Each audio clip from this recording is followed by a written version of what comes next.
Adventures of Irvingman! The Phantom Ring refers to a short-lived phenomenon that took over boxing for a few weeks.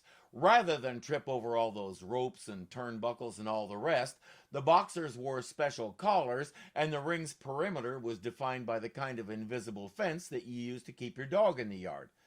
After the fourth time someone accidentally punched the collar and cut his opponent's throat, boxing commissions everywhere abandoned the project as a bad idea. Yes, I know, Bill. I realize all that. Sure. But the chief is screaming for action. These robberies are really getting out of hand now. Yes? Well, I'll try and stall as long as I can, Bill. You know me, but you better come up with something pretty soon. I won't lie or keep it from you. I'm kind of in the trenches when it comes to the movement to defund the police. And what that means is you send the police to deal with actual crimes like the string of robberies Clark is talking about. It also means you don't call them for a mental health break. You don't call them for domestic disputes. You don't have them do traffic patrol. You free them to do the job they signed up to do, catch actual criminals and solve actual crimes. As if piling all that other stuff on them isn't enough, you always have somebody like Perry who thinks screaming at them louder will make evidence suddenly appear and everything will be resolved because the police are magical, and their magic responds to loud, obnoxious voices. The more you beller at them, the more clues magically appear. Trouble is, Perry thinks if he screams at Clark, it'll somehow vicariously reach Henderson. The magic doesn't work that way. It has to have the volume. Clark just doesn't have that standing next to a foghorn volume that Perry has, so the magic can't operate. It's basic physics. Oh, excuse me. I should know by now that when I open my door, I should be prepared to leap back madly. When you're leaning against a door and it opens, there's a good chance of face planting. That's also basic physics. A pigeon. What's a bird? And most pigeons are, Jimmy. There are exceptions, like a conman's pigeon, stool pigeon, pigeon lang. Mr. Kent, if you want to talk about recent robberies, contact us by enclosed homing pigeon. That's what it is. Must have your word, no police trap. If meeting is arranged, signed the Spectre. Oh, dude, you sent it to the wrong place. Spectre stuff is supposed to go to James Bond. You've got the wrong side of the ocean and everything. Clark says, I think I'll go along with this and see where it leads. Alone. Alone again, naturally. If he let them hang around, he wouldn't be able to change to Superman and follow the pigeon. He promised he wouldn't involve the police. Nobody said anything about that other guy. Even a fence ought to give us 20 grand for this baby. Before we're through, 20 grand will be peanut money. You know what I'm gonna do? I'm gonna build me a big estate that looks like a penitentiary, so my friends will feel at home. Another guy comes in. Spectre is the guy sitting at the head of that table, and he says, okay, punch in and get to work.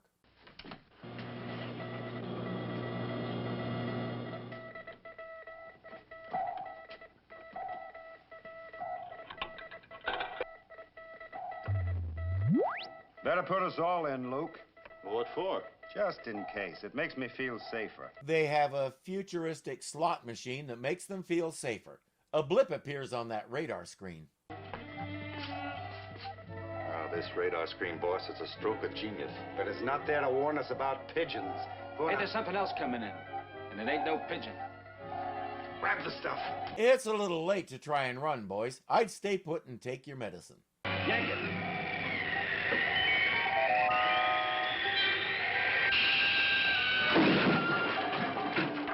Of course, if you can do that. How often have I told you this is the only Superman-proof room in the world?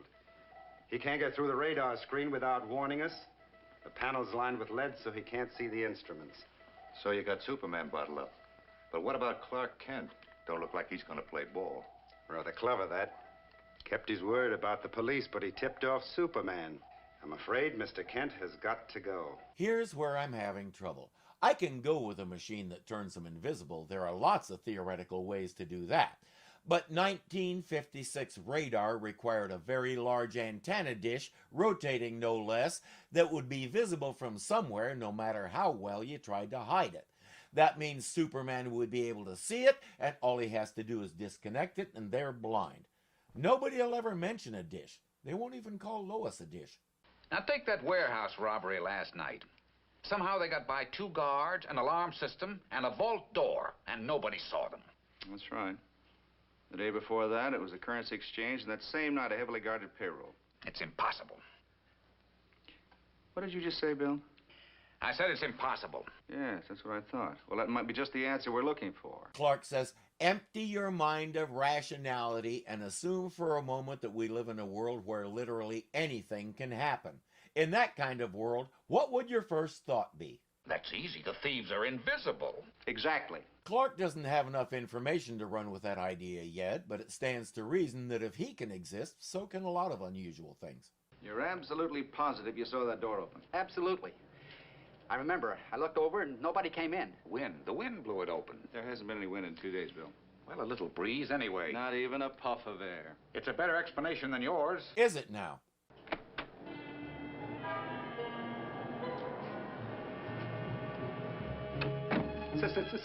Somebody or something just went through that door. That's right. Luke hung around to watch the fun. Well, Inspector Henderson, we're driving him nuts. But Kent, I don't know. Kent, was he there? Yeah, and he was talking about an invisible man. I knew he'd stick his nose into this. He says we need to arrange an accident for him. It used to be Spectre's specialty, and he likes to do them with some special flair. For as long as we don't, I think I better call Inspector Henderson. Never mind that. Let's get going. Okay, but isn't your voice beginning to change, Miss Light? Jim, this is no time for jokes. Turn off the radio. What radio? I said, let's get moving. Okay, either one of you has been taking testosterone supplements or there's someone else in the room. Look, a This joke's is no a joke, time but... to... Jim, wasn't that your voice? No. Wasn't it yours? It was mine. Just do like I say and no one gets hurt. Actually, it's neither. It's a talking pistol. And by the way, you're both being kidnapped again. But that don't explain how we become invisible. Well, it's the same principle. Our bodies are changed so that light passes through them instead of being reflected. You mean if I become invisible, then radar waves go right through me? Exactly, and you wouldn't show up on the screen. Lois and Jimmy are tucked away in an extra room, and Spectre has sent Clark another note. This is your last chance. If you want to see Lois Lane and Olson again, go to Suburban Airport. A plane is waiting, chartered in your name. We know you have a pilot's license. Why does he have a pilot's license? He doesn't need a license to fly. Or a plane. Don't look so surprised, Mr. Kent. I understand you already have us figured out. I hoped I was wrong. Too bad you wasn't.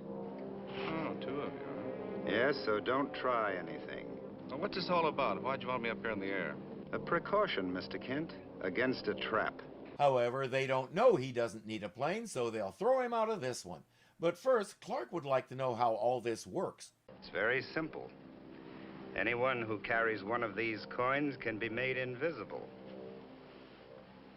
At this very moment, one of my men is waiting outside the Metropolis Bank. At exactly 3 o'clock, he'll disappear. The rest you can figure out for yourself. It's time to get on with it. What happens to a human body when it meets the ground from 10,000 feet?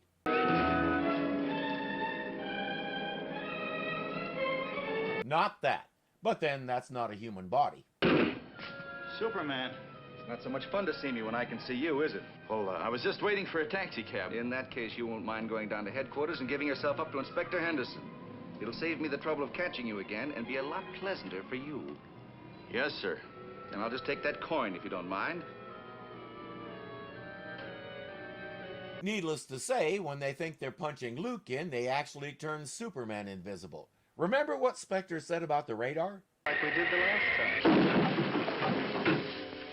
This time, the radar screen didn't see me, Spectre. There was nothing to see. Superman! It can't be! Well, I'm getting out of here.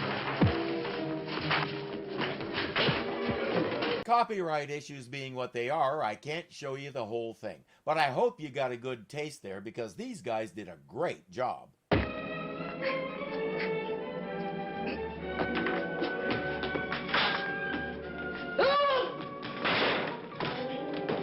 See what I mean? I really believed something had hold of his arm. Superlative acting.